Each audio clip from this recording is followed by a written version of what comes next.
Headline from Denver. I continue to be fascinated. Call this a Maller follow-up. Russell Wilson being read the riot act by Sean Payton. Now, we talked about this in a previous episode of the show. A number of high-profile and people that think they're high-profile pundits have chimed in. So if you haven't been following the story as it bubbles up, perhaps you've missed it. This happened over the last weekend on Saturday. The Denver football team was playing the Detroit football team, and with less than a minute to go in the third quarter, Sean Payton had seen enough.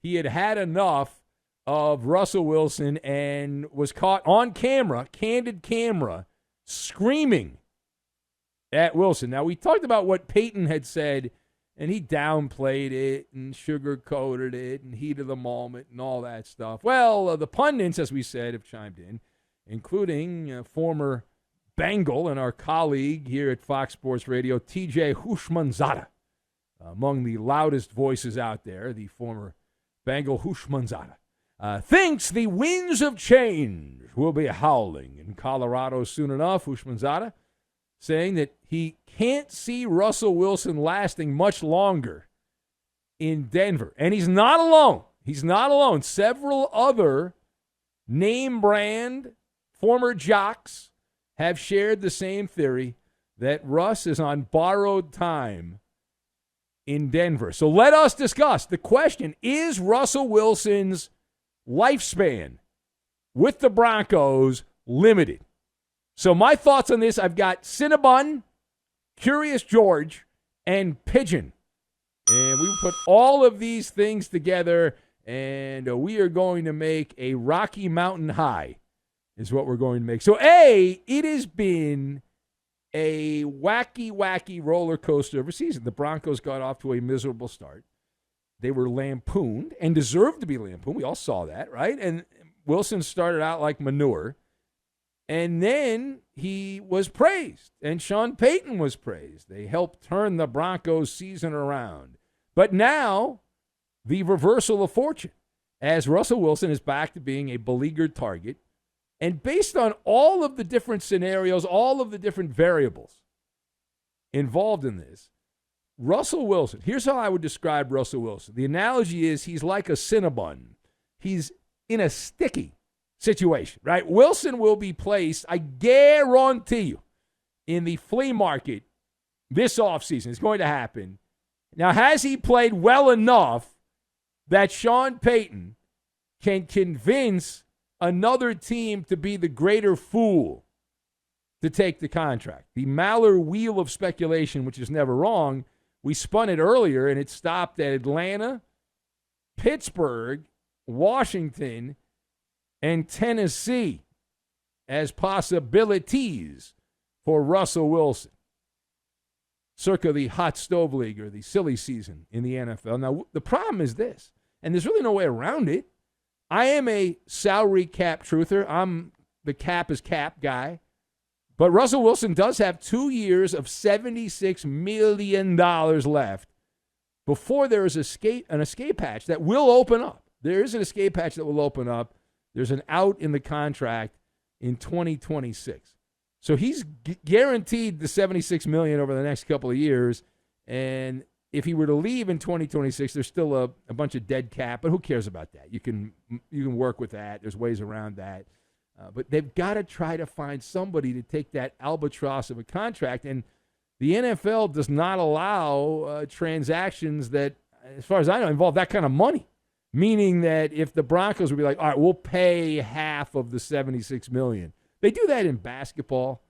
You see that in baseball where players will get traded and they'll say, okay, we'll cover half the contract. I don't recall seeing that. Maybe I'm wrong, and you can correct me if I am, but I don't recall seeing that in the NFL. Say, well, we'll trade Russell Wilson to the Falcons in February or March, and then we'll pay like $35 million or $37 million, whatever the number would be to cover half the contract. It's not allowed. All right, headline, we move to Philadelphia.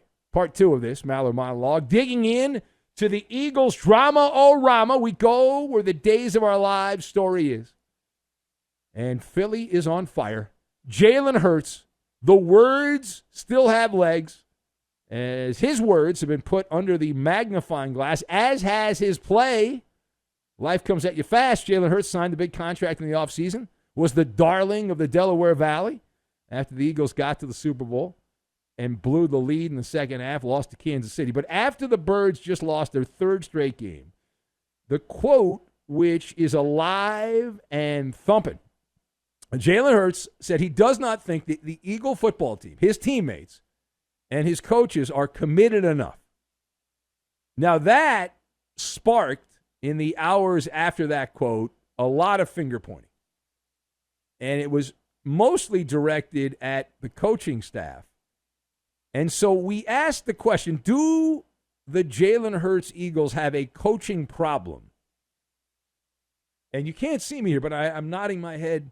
I'm nodding my head in agreement. Now, digging a little bit deeper below the surface, it's not just a coaching problem. That is a problem, but it's what we call a Curious George-like situation where you've got popcorn problems. The Eagles lost both of their coordinators last year. But that happens when you're a decent team. You lose your coordinators, and the beat goes on. And Jonathan Gannon went to Arizona to coach that just dreadful, just horrible fertilizer franchise, the Cardinals. And then Shane Steichen went to Indy. He's got the Colts in playoff contention with their backup quarterback. But the replacements, the sequel, has not been the equal. It's been shoddy and inferior. Now, that said, though, well, I don't think the coaching is that great, and people have pointed out the predictability. More on that in a minute. We do not give pardons, right? The coaches, no matter how incompetent you think the new coordinators are, and obviously the defensive guy, the defensive play caller, has already been replaced by Matt Patricia.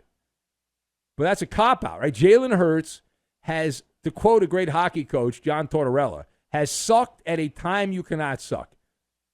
And the defense is littered with the big-name players, the same defense that set all kinds of records for sacks and big plays a year ago. Almost all of those guys, with a couple of exceptions who left via free agency. But the core is back, and they struggle to even tackle. It's unreal what's going on. Certainly on third down, they're a joke. All right, last word. Continuing the theme in Philly. Not only do we have the Jaylen Brown story, the Jalen Hurts story, but we have the A.J. Brown story.